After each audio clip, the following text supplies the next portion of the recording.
Paint వేసినట్టు వింతగా ఉండే చిన్న మీసం, అతుక్కుపోయే కోటు, జారిపోయే ప్యాంటు, పెద్ద బూట్లు, చేతిలో ఒక కర్ర. నవ్వించాలని తపన తప్ప ఆయన ముఖంలో నవ్వు కనిపించదు. కానీ అతని నటన కోట్లాది మంది హృదయాల్లో నవ్వుల పువ్వులు పూయించింది. ఆయన ఒక లెజెండ్, ఆయన ఒక హాస్య సమ్రాట్. బహుశా ఆయన పేరు వినని చెవులు అప్పట్లో లేవు, ఇప్పుడు కూడా ఉండవు. హాస్యం అనగానే మొదటగా గుర్తుకు వచ్చే రూపం ఆయనదే. కానీ ఆ నవ్వుల వెనుక ఒక మహావిషాదం దాగి ఉంది. కన్నీళ్లను దిగమింగుకుంటూ ప్రపంచాన్ని నవ్వించిన ఆ మహానటుడు చార్లీ చాప్లిన్ నిజ జీవితం చాలా మందికి తెలియదు. అందుకే ఈ వీడియోలో ఆ నవ్వుల వెనుక దాగున్న కన్నీటి కథను, చార్లీ చాప్లిన్ జీవితంలోని కొన్ని మలుపులను మీకు చెప్పే ప్రయత్నం చేస్తాను. అలాగే చార్లీ ఎలా మరణించాడు, ఆయన మరణించిన తర్వాత అతని శరీరాన్ని సమాధి నుండి ఎందుకు దొంగలించారు అనే భయంకరమైన నిజాలను కూడా ఈ వీడియోలో తెలుసుకుందాం. ఈ వీడియో ఖచ్చితంగా మీ హృదయాన్ని తాకుతుంది, మీ కళ్ళను చెమరుస్తుంది. కాబట్టి ఈ వీడియోని చివరి వరకు స్కిప్ చేయకుండా చూసే ప్రయత్నం చేయండి. ఒకవేళ మా ఇన్ఫర్మేషన్ నచ్చితే ఈ వీడియోని లైక్ చేసి ఇలాంటి మరిన్ని వీడియోలు చేయడానికి మమ్మల్ని సపోర్ట్ చేయండి. ఇక ఆలస్యం లేకుండా చార్లీ చాప్లిన్ జీవితంలోకి వెళ్ళిపోదాం రండి. 1889 ఏప్రిల్ 16న లండన్ వీధుల్లో ఒక నవ్వుల పువ్వు విరిసింది. చార్లీ చాప్లిన్ అతను కేవలం ఒక నటుడే కాదు, ఒక కమెడియన్, ఒక దర్శకుడు, ఒక నిర్మాత, ఒక రచయిత, ఒక సంగీత దర్శకుడు, ఒక ఎడిటర్, ఒక బహుముఖ ప్రజ్ఞాశాలి. కానీ అతని సినిమా ప్రయాణం ఎలా మొదలైందో తెలుసా? ఇంట్లో పెద్దలు చేసే పనులనే కదా పిల్లలు కూడా అనుకరిస్తారు. చార్లీ కూడా అంతే. చార్లీ తండ్రి చార్లెస్ చాప్లిన్, ఆయన ఒక గాయకుడు, నటుడు. తల్లి హన్నా చాప్లిన్ ఒక సంగీత బృందంలో చిన్న కళాకారిణి మరియు నటి. వారి అడుగుజాడల్లోనే చార్లీ కూడా నటుడు కావాలని కలలు కన్నాడు. చార్లీకి సిడ్నీ అనే ఒక అన్నయ్య కూడా ఉన్నాడు. కానీ ఆ రోజుల్లో నటుల జీవితాలు పేదరికంతో నిండి ఉండేవి. ఈ రంగంలో డబ్బు సంపాదించడం చాలా కష్టం. అందుకే చార్లీ తన చిన్నతనంలోనే అనేక కష్టాలు పడ్డాడు. అయితే 5 ఏళ్ల వయసులో చార్లీ తల్లి థియేటర్లలో పాటలు పాడుతుంటే 1894లో ఒక విషాదకరమైన సంఘటన జరిగింది.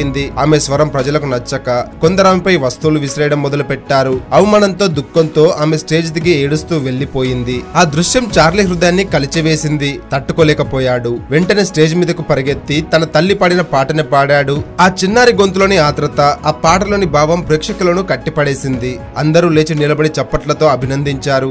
ఆ రోజు చార్లీ కెరీర్ కు ఒక బలమైన పునాది వేసింది. కానీ జీవితం ఎప్పుడు ఒకేలా ఉండదు కదా.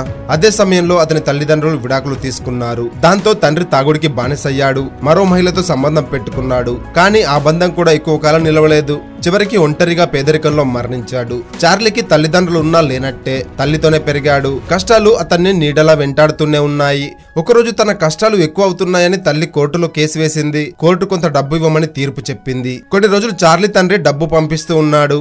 కానీ కొన్ని రోజుల తర్వాత డబ్బు రావడం సడన్ గా ఆగిపోయింది. కారణం వెతికితే తండ్రి తాగుడుతో చనిపోయాడని తెలిసింది. మళ్లీ కష్టాలు చుట్టుముట్టాయి. ఇలా పిల్లలను ఎలా పోషించాలో తెలియక తల్లి మానసిక రోగానికి గురై పిచ్చిదనిలా మారి చనిపోయింది. చిన్న వయసులోనే అమ్మానాన్నలను కోల్పోయిన చార్లీ మరియు అతని అన్న సిడ్నీ అనాథాశ్రమంలో పెరిగారు. 11 ఏళ్ల వయసు వచ్చేసరికి చార్లీ జీవితం మరింత దుర్భరంగా మారింది. తినడానికి తిండి లేదు, పడుకోవడానికి చోటు లేదు. పార్కుల్లో, మార్కెట్లలో దొరికింది తింటూ, ఎక్కడ ఖాళీ దొరికితే అక్కడ పడుకుంటూ జీవితం గడిపాడు. చివరికి చార్లీకి ఏ పని దొరకక తన తల్లి నుండి నేర్చుకున్న నటననే నమ్ముకుని నాటకాల్లో చిన్న చిన్న పాత్రలు వేయడం మొదలు పెట్టాడు. అలా పెద్ద పెద్ద థియేటర్ల దగ్గర స్టేజ్ షోలు చేస్తూ ఉండేవాడు. ఒకసారి ఒక పెద్ద డైరెక్టర్ అతని నటనను గమనించాడు. అప్పుడే చార్లీలో దాగున్న ప్రతిభను గుర్తించాడు. షో అయిపోయిన తర్వాత వచ్చి చార్లీని కలిశాడు దర్శకుడు. దాంతో చార్లీని హామిల్టన్ ప్రజలకు పరిచయం చేశాడు.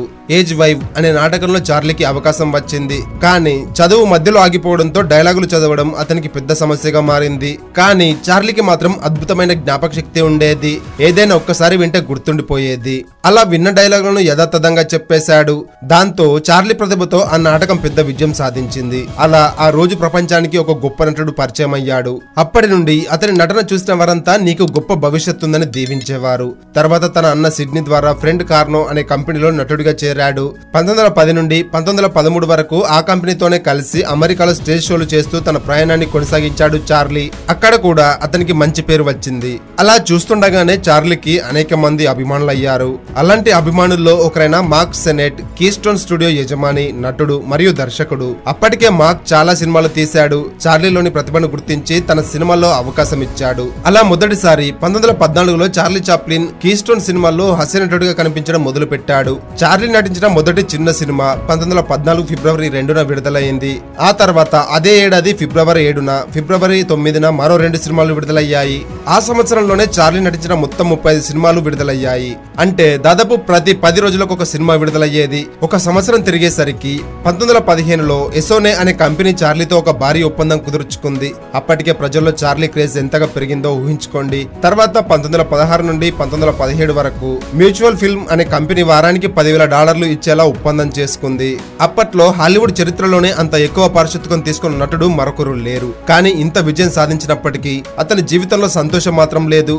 దుఃఖం, కష్టం, పేదరికం చార్లీని నీడలా వెంటాడుతూనే ఉన్నాయి. వాటిని దిగమింగుకుంటూ ప్రజలను నవ్వించడం మొదలు పెట్టాడు. చార్లీ అంత కష్టాల్లో ఉండి కూడా ఎలా నవ్విస్తున్నాడని ప్రజలు ఆశ్చర్యపోయేవారు. చార్లీ వ్యక్తిగత జీవితం కూడా ఒడిదొడుకులతో నిండి ఉంది.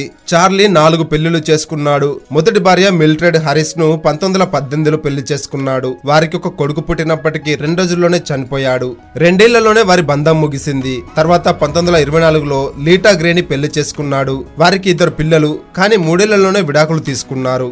మూడో భార్య పాలెట్ గోడార్డ్ ను 1936లో పెళ్లి చేసుకున్నాడు. వారి బంధం కూడా 5 ఏళ్లు మాత్రం నిలిచింది.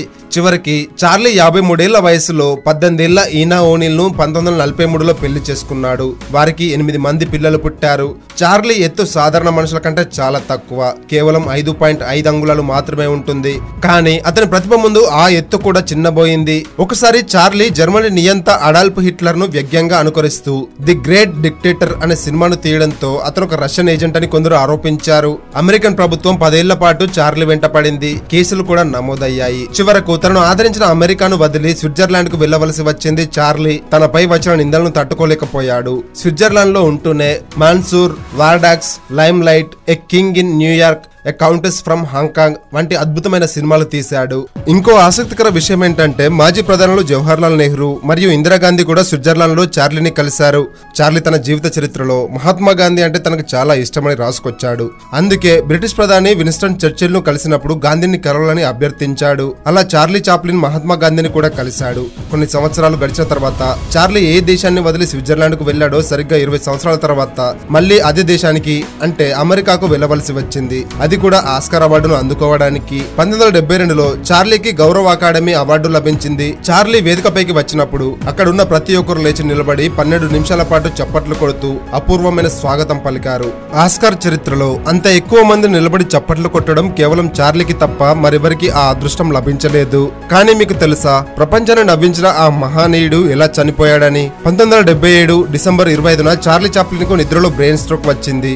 ఆ క్షణమే అతని నవ్వు మూగబోయింది. కానీ అతని మరణం ఇప్పటికీ ఒక మిస్టరీగానే ఉంది. అతని ఆరోగ్యం సరిగ్గా లేదని ఆక్సిజన్ పెట్టి మేనేజ్ చేశారని కొందరు అంటుంటారు. అయితే చార్లీకి స్విట్జర్లాండ్ లోని సిమెంటేరియా డెకార్సియర్ సుర్వెబేలో అంత్యక్రియలు జరిగాయి. కానీ ఖననం చేసిన 2 రోజులకే అతని సమాధిని తవ్వి ఎవరో అతని శరీరాన్ని దొంగలించారు.